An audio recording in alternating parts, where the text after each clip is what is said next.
bem? Pessoal, participei dos últimos 3 dias do encontro dos 100 coaches da Márcio Goldsmith, que tem a missão de impactar 5 milhões de líderes no mundo nos próximos 2 anos.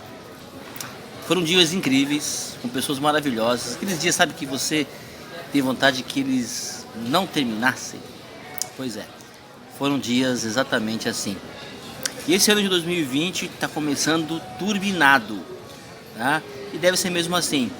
Alguns acabam colocando na mente que o ano só começa depois do carnaval. Olha, caso você não tenha 2 meses ou 3 meses de férias, seria muito interessante você refletir sobre essa ideia. Porque isso bloqueia a sua mente, isso enfraquece o seu coração, isso deixa você mole, fraco.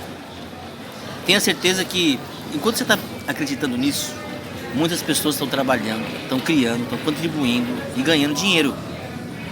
E cada vez que eu encontro gigantes, como eu encontrei nesse final de semana, eu reforço minha certeza que as pessoas brilhantes, elas não são as mais inteligentes, não são as mais fortes, elas são aquelas que não querem também ser perfeitinhas, elas são aquelas que querem somar e dividir, que são leais com seus ideais e leal principalmente com quem é leal a elas. Elas buscam firmar raízes e não ficar voando, né, como um balão. Valorize a união, fique com o seu grupo, cresça junto com todos, não apenas com aqueles que você acha que são parecidos com você. Pois no final, não existe ninguém melhor que o outro. Só existe a pessoa que deseja ser melhor para os outros. E se desejamos ser uma dessas pessoas, tem que começar com a gente. Isso vai exigir que sejamos melhores com nós mesmos. Então, depende de você em qual verdade você vai acreditar, né? Na voz da sabedoria ou na voz da tolice. Em última análise, essas duas verdades, elas dominam seu destino, elas dominam sua certeza. Eu espero que possamos estar juntos, criando aí um repleto ano de crescimento e realizações em 2020. E para ajudar você, segue essa mensagem do meu mentor, Dr. Márcio Goldsmith, sobre um grande inimigo que pode estar atrapalhando você e o seu crescimento profissional. Um beijo, um abraço, Viver é belo, fica com o vídeo aqui.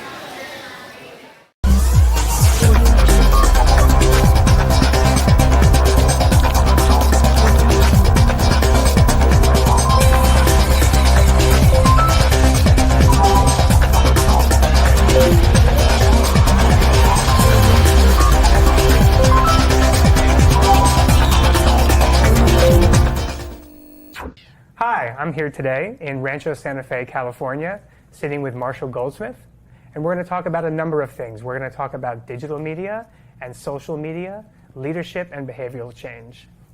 Marshall, thanks for joining me today. It's Happy to be here. So great to see you. We all have our phones in our pocket all the time, and we're all looking at them all the time. With all that's going on with social media, with all the time we spend, Facebook, Twitter, Snapchat, all that we've gained, what have we lost? Well, I wrote an article about 20 years ago about new technology, and I said, is it a nightmare or a dream come true? And the conclusion I had, it's actually a little both. It's a dream come true and it's a nightmare. I'll start with the negative. About 20 years ago, I made a prediction. I said within 20 years, media addiction will far surpass drug addiction, and alcohol addiction combined is a social problem. We're already there. The average kid that's flunking out of school in the United States spends 55 hours a week on non-academic media. That's an addiction.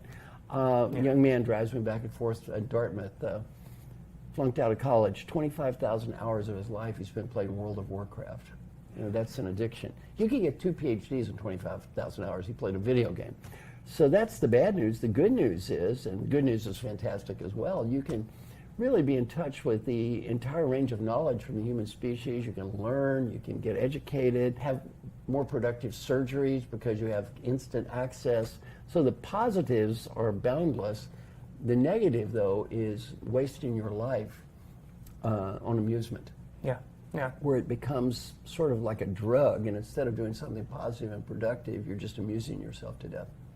I look at social media, and I looked at it for a long time as a distraction, but I had 2 aha moments where I really understood that it was making a fundamental shift. The first one was how much video people are watching on their phones all the time. Not at home, not at work, but on the go. The second one was how much social media has become a source of news and information, right, and how we understand the world. Most of my news is from Facebook these days, based on what I've liked in the past or what my friends will share. Right. And so my view in the world is shaped by Facebook, right, which is sort of a crazy thing if you think about it. But sort of an efficient thing. It's efficient. It's efficient. In another way, yeah. I can just get it all in one place. I don't have to go out. You've been building a brand for 40 years, and you're a marketing legend. Did you have a moment where you looked at social media a few years ago and said, this is not a distraction, though, if done right, this is a fundamental shift? I have one number, 25 million people have read something I've written online. I sold 2 million books. 25 million is a lot more than 2 million. And by the way, the numbers, the difference between number of books sold and people have read about me online, that difference is just skyrocketing. So, I mean, I remember I did one LinkedIn blog that over 500,000 people read in 2 days. So that really hit me, 500,000 people in 2 days. I can't talk to that many people. Right. And I can't write a book that's going to sell 500,000 copies in 2 days. This is, if you want to reach people, this is real. So I think social media is incredibly important. Online is incredibly important if you want to reach people. And to me, if you're a writer, you're an author, you're a thinker, if you don't want to reach people, why are you doing it? You're writing for yourself. Right. Right. Well, I mean, to me, I want to reach people, so the way I reach people is that. I've sold 2 million books. That's a lot of books. It's nothing compared to the number of people I've reached online.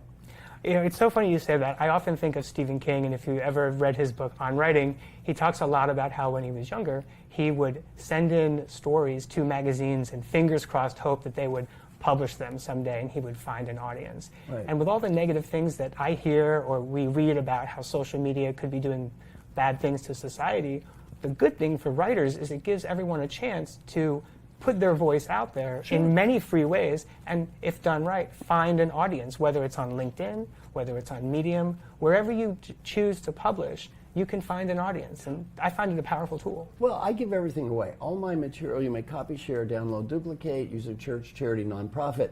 Yep. I've done some extensive research, and you know what it's shown? What? We're all going to be equally dead. Might as well do a little bit of good here, right? So I give all my stuff away, and I get emails every day from someone who's read something I wrote online, watched a video online, and said, this helped my life. What's that worth? You can't put a dollar value on that. So to me, it's very important and very impactful to a lot of people.